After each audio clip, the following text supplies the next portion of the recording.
Yo, what is going on, ladies and gentlemen? My name is Adamoose, and today in this series called In Depth, I'm going to be breaking down everything that you need to know about Wukong Jungle. Bring me a real challenge. Wukong has historically been a top laner, dominating matchups with his great dueling power and strong team fighting. With the recent buffs Riot made to his jungle clear, Wukong is now a meta pick with some serious carry potential in the jungle. If you enjoy the content, it really helps me out if you could leave a like, comment, and subscribe to the channel to help your boy out with the YouTube algorithm. If you want to talk with me and other members in the community, be sure to join the Discord link that's in the description. Hope you guys can learn something. Enjoy the video.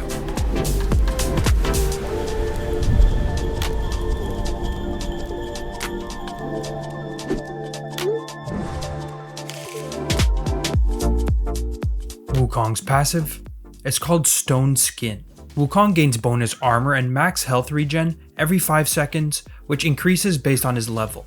Whenever Wukong or his clone damages an enemy champion or monster, these effects are increased by 50% and will stack up to 10 times. This is a simple yet powerful passive that makes Wukong extremely tanky, especially against AD threats with the bonus armor. Wukong's Q is called Crushing Blow. Wukong and his clone empower their staffs, causing their next basic attack to have an uncancelable windup, gain bonus range, and reduce the target's armor for 3 seconds. His Q's cooldown is also reduced by 0.5 seconds whenever Wukong or his clone damages an enemy. Additionally, Crushing Blow can be used as an auto attack reset for himself or his clone, and all other abilities can be used during the attack's animation. This is Wukong's main DPS tool that is a very low cooldown in combat, while also shredding enemies' armor to increase the amount of damage they take from you and your allies. Wukong's W is called Warrior Trickster. Wukong dashes to the target location while entering invisibility for 1 second and leaving behind a decoy of himself at the casting position. This clone can basic attack, prioritizing the last enemy Wukong damaged. It will also cast and gain the effects of his Q, E, and ult whenever Wukong does. The clone deals reduced damage, and Wukong can cast any of his other abilities during Warrior Trickster's dash. This ability has been recently changed to allow it to dash over walls, which is a big reason as to why Wukong Jungle is so strong now. An important tip is to press the S key to snap Wukong to his idle animation, making it seem like you just use your clone, but actually just playing mind games. Learning how to use your W correctly is very important to have success, especially since it can be used for extra mobility, extra DPS, blocking abilities, more passive stacks, and even to add more CC with your ult. Wukong's E is called Nimbus Strike. Wukong dashes on a cloud to the target enemy's location and sends out clones to attack up to 2 additional enemies near the target's location, dealing magic damage to everyone struck. Wukong's E deals bonus magic damage to monsters, which really increases his clear speed. Upon hitting the target, both Wukong and his clone gain bonus attack speed for 5 seconds. These clones can actually block skill shots for a quarter second after they hit their targets, which can be very useful if timed correctly. This is a simple spell that increases Wukong's DPS with the bonus attack speed, while also allowing him to stack a passive extremely fast, especially with your W clone.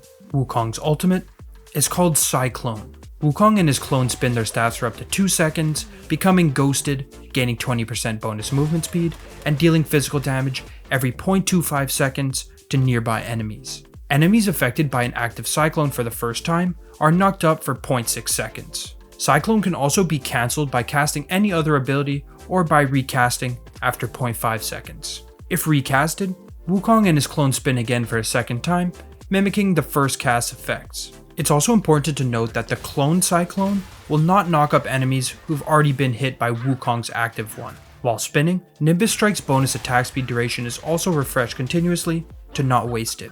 This is a very powerful teamfighting ultimate, as you technically can cast it twice for both you and your clone, making it almost impossible to escape from.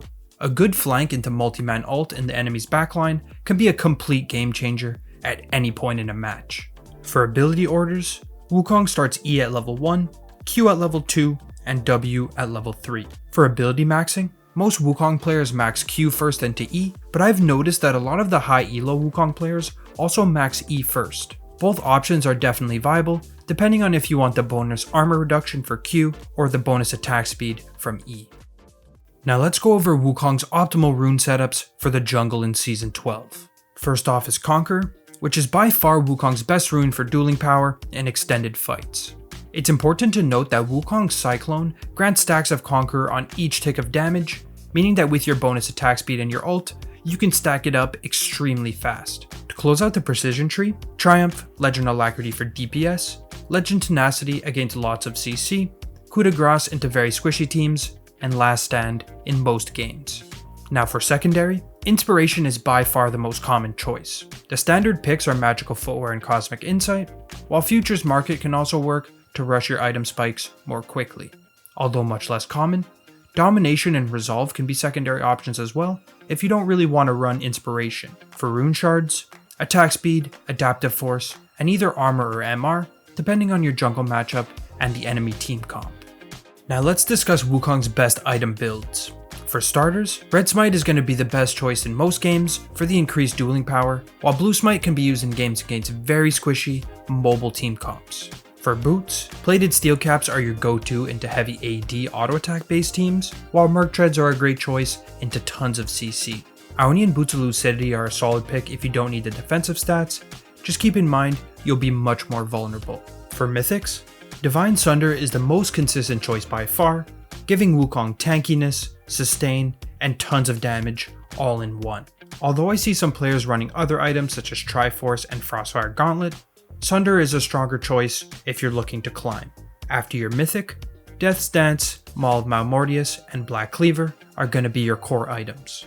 Death's Dance for tons of survivability into AD, Maul of Malmortius for survivability into heavy AP, and Black Cleaver for tank shredding and tons of ability haste. After your core, Wukong has tons of flexibility, so the choices are pretty wide open.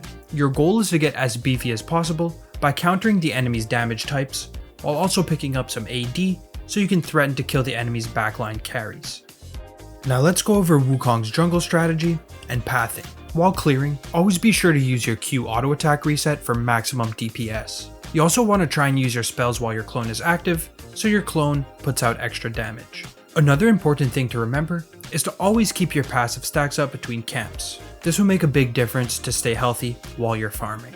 Next, let's discuss some of Wukong's basic combos. First is the max DPS combo, which is E, W, auto attack reset Q. This is used to get full damage from you and your clone. Next is the long range engage combo, which just starts with using your clone to gap close to get in range for your E. Simply W, E, auto attack Q. This can also be very useful to pull off in a stealthy engage, since you will be invisible before dashing in with your E. Last is the quick engage combo, which is used when you're starting off a big fight and don't have a lot of time. E on a target, W to cover as much distance as possible, Q, then Alt for maximum teamfight destruction. On the topic of mechanics, sometimes cancelling your R is best for DPS, especially in the early stages of the game, where it's mostly used for utility and not so much damage. I've also seen some Wukongs running Ignite into matchups such as Olaf and Viego, although not recommended in most cases since Flash is such a powerful playmaking tool. Now for jungle clears, Wukong has a couple solid options. The standard full clear is a decent option, getting you to level 4 as soon as possible before starting to make plays. Since Wukong is not the best early game ganker, this can be a good choice if you don't see any other plays to be made.